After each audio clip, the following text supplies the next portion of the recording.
Hello, this is Deborah, and I am back for day 36, woohoo, of my Facebook Live video challenge. And I want to share something with you guys. Those of you who have been following me for a while know that I'm doing this visibility challenge because it's in part for my clients who are wanting to know how do they step more into their power, how do they claim their authority more. And it's also partly for my own healing. In full transparency, it did not feel safe for me to show up when I was younger. It did not feel safe for me to speak my truth, to be seen, and to be so exposed. And so I'm doing this for my own healing as well as for the healing of my clients and also for the healing of all of you who are resonating with these messages and are watching these live videos. And here's what I want to share with you. So over the last couple of days, I had a really incredible experience, and it was a really big breakthrough to the next level of my authenticity and me being totally congruent with who I am. And that was this.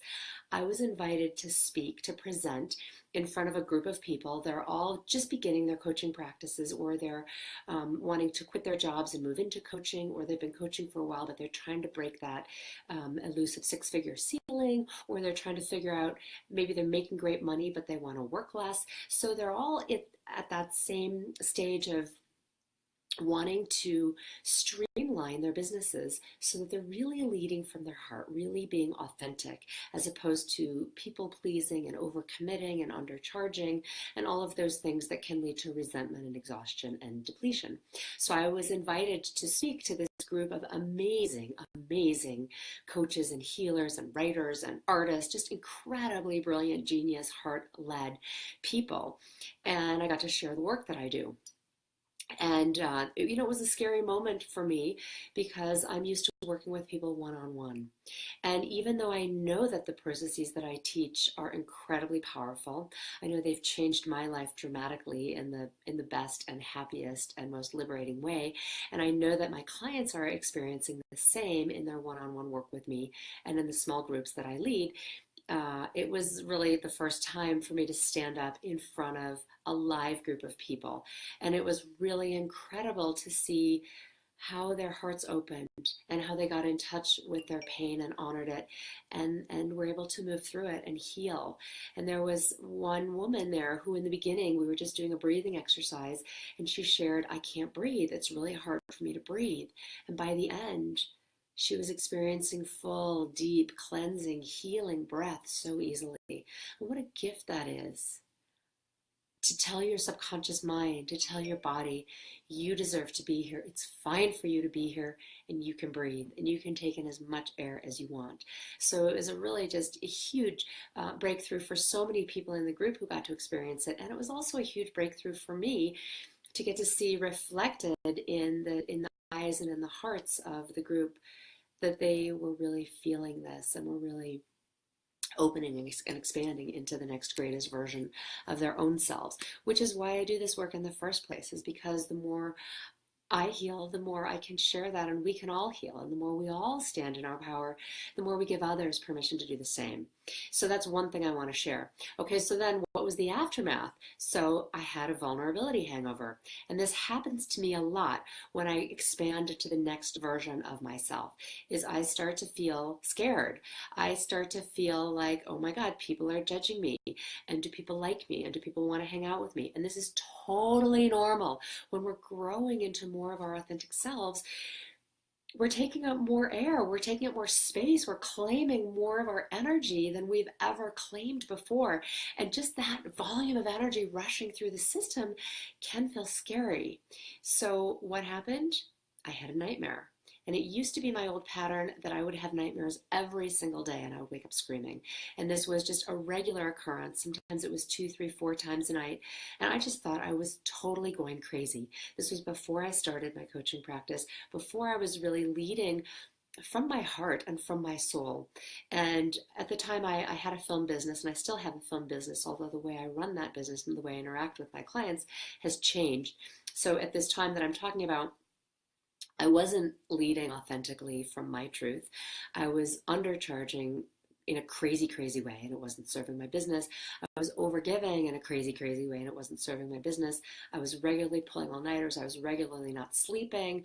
I was regularly not charging for things. I was regularly delivering 10x what the client asked for, and they were super happy to receive 10x of the content I was creating and only having to pay for 1x of it. So it was a total win for them, and I was happy to do it, and I didn't realize how invalidating I was being to myself. And so in those days, I would have regular nightmares. And in the nightmares, the scenario was something like this. I would be attacked. And it was usually a man who was attacking me, and sometimes they were verbally attacking, sometimes physically, sometimes sexually, sometimes they were dragging me out a window. It was super scary because I was so afraid to be seen. I was so afraid if I showed up, I was going to be attacked. And I haven't had one of those nightmares in quite a long time, but I had one last night. And here's the interesting thing.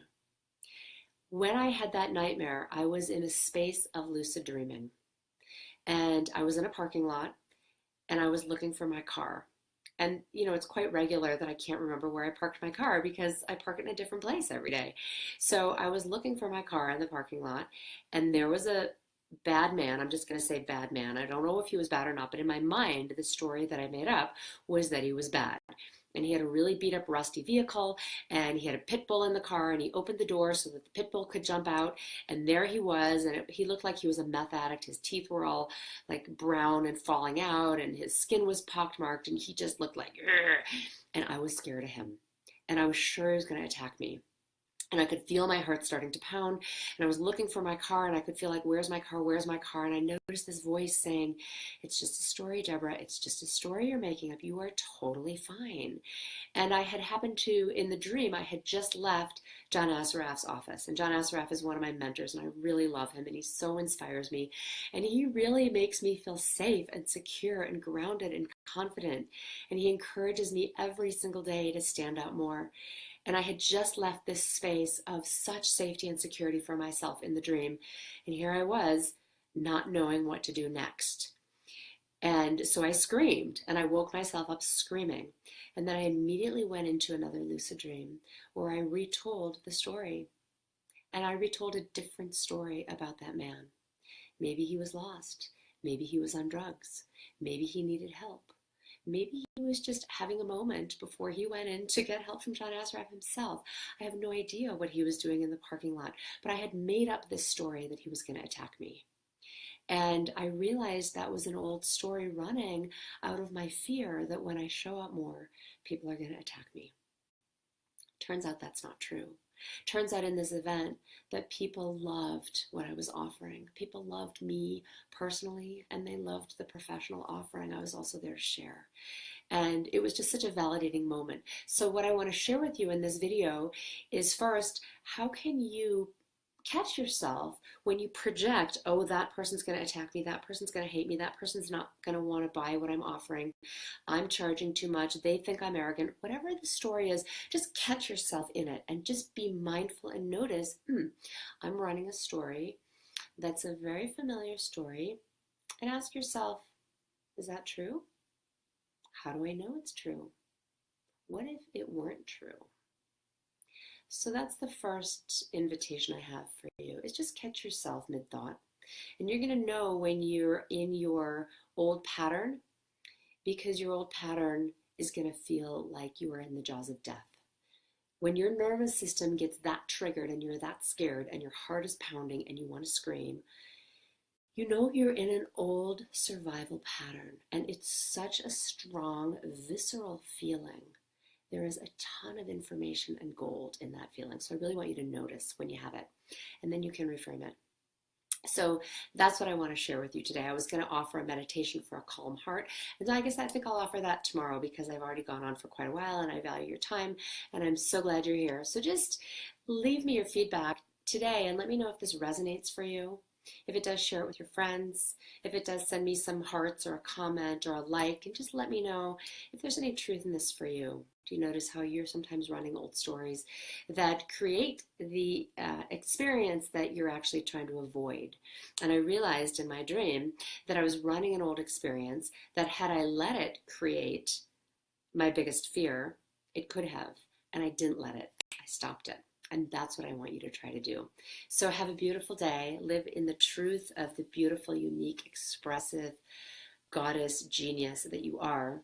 And I say goddess, whether you're a man or a woman or wherever you are on the spectrum, you have that feminine receptive quality in you that is so embracing, so compassionate, so forgiving, and so full of love. Invite her in to be with you in your business and your life today. Have an awesome, beautiful day, and I'll see you tomorrow. And as always, thank you so much for watching.